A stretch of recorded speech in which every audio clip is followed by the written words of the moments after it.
அழுது ரொம்ப நாள் ஆச்சு. ஆனால் இன்னைக்கு நான் அழுதுட்டேன். நான் எங்களை மாரி அடிமையாகவும் இருக்கக்கூடாது, எங்களை மாரி கொடுமையாகவும் இருக்கக்கூடாது, அந்த மாரி கொடுமையே நாங்களாம் ஆளாகக்கூடாது.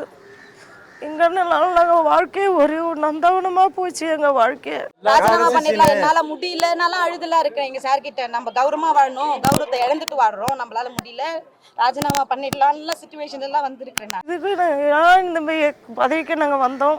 உள்ளாட்சி தேர்தலை எதுக்கு வச்சாங்க? எனக்கு ஒரு செல்ஃப் ரெஸ்பெக்ட்ன்றதே கிடையவே கிடையாது. அந்த செல்ஃப் ரெஸ்பெக்ட் இழந்துட்டு தான் உட்காந்துருக்கோம். ஈவன் தோ என் ஃபேமிலி எல்லாருமே நாங்கள் அப்படிதான் இழந்துட்டு உட்காந்துட்டு இருக்கோம். தலைவராக வந்து 2.5 வருஷமா நான் போர்டு வைக்க முடியல. எவ்வளோ போராட்டம், எவ்வளோ வீடியோ கிட்ட பேசி எல்லாருக்கிட்டையும் பேசி நடக்கலை. ஆனால் நானாக தனித்து வச்சுக்கிறேன். இது வச்சியும் மறுபடியும் பிரச்சனை பண்ண ஆரம்பித்தாங்க. நந்தம் படத்தில் ஒரு முக்கியமான விஷயத்த சொல்லியிருக்காரு, சுடுகாடு பிரச்சனை. கிட்டத்தட்ட நான் 3 வருஷமாக இந்த பிரச்சனையை கையில் எடுத்து கலெக்டர் வரையும் போயிருக்கேன். மாவட்ட ஆட்சியரையும் ரெடி பண்ணி கொடுத்து போராட்டமே பண்ணி என்னுடைய ஊருக்கு சுடுகாடு வேண்டி கேட்டிருக்கேன். இந்த நாள் வரையும் வரவே இல்லை. என்னன்னா வந்து அந்த ஒரு சீனில் காமிச்சிருப்பாங்க, எப்படி அடித்தாங்களே, என்னை ஜட்டியோட விட்டு அடித்தாங்க. நான் தனி ஒருத்தனா வந்து கீழே கடந்து அவங்க வெட்டி உதைச்சது அதெல்லாம் நான் வந்து பட்டிருக்கேன். அந்த வழியை நம்ம நேரடியாக நான் அனுபவித்தேன். நான் அது மக்கள் முன்னாடியே நடிக்கிறாங்க. வெட்டி உதைப்பான், ஷூக்காலே வெட்டி உதைப்பான், செருப்பால் வெட்டி உதைப்பான், ஒருத்தர் வீடியோ எடுப்பான். அதை இதில் வந்து கூடுதலாக நான் என்னை அடிச்சதை வீடியோ எடுப்பான், வீடியோ எடுத்து அவன் பாதுகாத்து வச்சுக்கிறான். ஒரு ஆண் வர்றப்பே ஒரு பிரச்சனைனா எல்லா இடத்துலயுமே ஒடுக்கப்படுறோம். எந்த அரசு விழா நடத்தினாலும் எங்களை வந்து கூப்பிட்டது. நிறைய ஃபங்க்ஷன் வைக்கிறாங்க, சாதி வித்தியாசம் பார்த்துக்கிட்டு வந்து எங்களை வந்து எந்த இதுக்குமே கூப்பிடுறது இல்லை. இப்போ நீங்க உங்களை மாதிரி ஒரு சிலர் தாக்கு பிடிக்கிற அளவுக்கு இருக்கலாம், ஆனா எத்தனையோ பேர் இன்னுமே அவங்க இதுல இறந்த தலைவர் எல்லாமே இருக்கிறாங்க. சில வவுச்சர்ல சீல் செஞ்சு என்னுடைய தலைவர் சீலை செஞ்சு அவரே ரசீது போட்டு கொடுத்துறாரு. 2வது என் கையெழுத்தையும் அவரே போட்டுறாரு. அந்த கொடி ஏற்ற போதெல்லாம் ரொம்ப வருத்தப்பட்டோம். ஏன்னா ஏற்ற விட மாட்டாங்க. அவர் ஒரு துண்டை கட்டி ஏற்றி பார்க்குறாரு. நாங்கள் அந்த கொடி கிட்ட போய் திரும்ப வந்திருக்கோம் ஏற்ற முடியாமல். 2013-14 இந்திரா காந்தி குடியிருப்பு திட்டத்தில் கொடுத்த வீட்டுக்கு இப்போ வந்து பணம் வாங்கி கொடுன்னு சொல்லிட்டு ஒரு நபர் வந்து என்னை அடித்து தாக்கி 20 நாள் வந்துட்டு ஹாஸ்பிட்டலில் அட்மிட் ஆகிற அளவுக்கு அடித்து தாக்கியிருக்காரு. இந்த படத்துல அந்த நந்தன் சொல்லி ஃபர்ஸ்ட் ஒருவர் பாருங்க, அந்த கேரக்டராகவும் வாழ்ந்திருக்கேன், அண்ணா அடிப்பட்ட கேரக்டராகவும் வாழ்ந்திருக்கிறேன். அது முக்கால்வாசி வந்து நான் அந்த வழியை இன்னமும் அனுபவிச்சுட்டு இருக்கேன். இப்போ நான் சொல்றது கூட யாருக்காவது தெரியணும், எந்த அதிகாரிக்காவது இது போய் சேரணும்.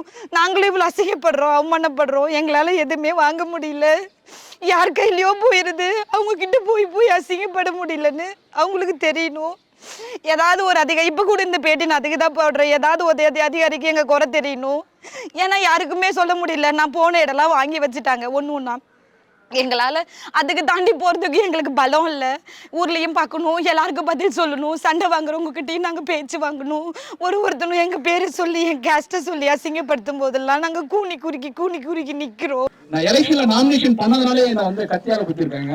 இன்னும் சொல்ல போனா என்னோட ஒரு பள்ளியை உடைச்சிருக்காங்க. என்னை எழுத்து ஒருத்தர் நான் வந்து டிகிரி முடிச்சவனு நிக்கிறேன் இல்லையா, உனக்காக நானும் டிகிரி முடிச்சவன நிறுத்துறேன் அப்படின்னு ஒரு பையனை நிறுத்தினாங்க. எனக்கு பொதுக்குழுல போய் நாமினேட் பண்றேன், நீ நாமினேஷன் பொதுக்குழுல பண்ணக்கூடாதுன்னு நான் அடிச்சாங்க. ஓட்டாவுல பதவிக்கு வந்த நீ நாட்டாம பண்ணுவேன் நாங்க பாத்துக்கிட்டு இருக்கணுமா? அடிச்சு கொள்ளுமாப்ல. பதவி வந்தா பழசெல்லாம் மறந்துருமா உங்களுக்கு?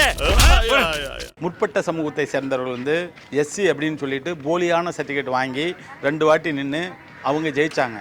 அதை வந்து எதிர்த்து 12 வருடங்கள் நம்ம ஹைகோர்ட் அண்ட் சுப்ரீம் கோர்ட் அங்கே 2லேயும் வந்து கேஸ் ஃபைல் பண்ணி அதன் பிறகு தான் அவங்களுடைய கம்யூனிட்டி சர்டிஃபிகேட்டை கேன்சல் பண்ணோம். பொது தொகுதியில் அதர் கேஸ்ட்காரங்க ஒரு ஓட்டு கூட போடல, ஒன்லி எஸ்சி மக்கள் மட்டும்தான் ஓட்டு போட்டாங்க. ஜாதியை பற்றி குறிப்பிட தப்பாக எடுக்க வேண்டாம். ஏன்னா 10 ஆண்டு காலம் வேற ஒரு சமூகத்தை சார்ந்த ஒரு தலைவராக இருக்கும்போது கொடுக்குற மரியாதையும் அந்த செயல்படுத்துகிற விதங்களையும் எந்த ஒரு அதிகாரியாக இருந்தாலும் சரி, பொதுமக்களாக இருந்தாலும் சரி ஒத்துழைப்பு தர மாட்டாங்க. தம்பியை எடுத்துக்கிட்டு பல்ல விட்டு முண்டை, பல்ல குதி மகளே, பள்ளத்தை விடியா மகளேன்னு சொல்லி என்னை வந்து தாக்க வந்தா சார். இது முழுக்க வந்து இதுல வந்து குறைச்சி தான் காமிச்சிருப்பான்னு சொல்லிருப்பாங்க. இது ரியலா 100% நடக்கிறது நான் கண் கூட பார்த்தேன். நான் கண் கூட ஒவ்வொரு நாளும் வேதனையோட வாழ்ந்துட்டு இருக்கிறேன். நான் எனக்கு வந்து என்னைக்கு சாவு வருதோ அன்னைக்குதான் எனக்கு சந்தோஷமான நாள் நினைக்கக்கூடியவன். அந்த வழியை நான்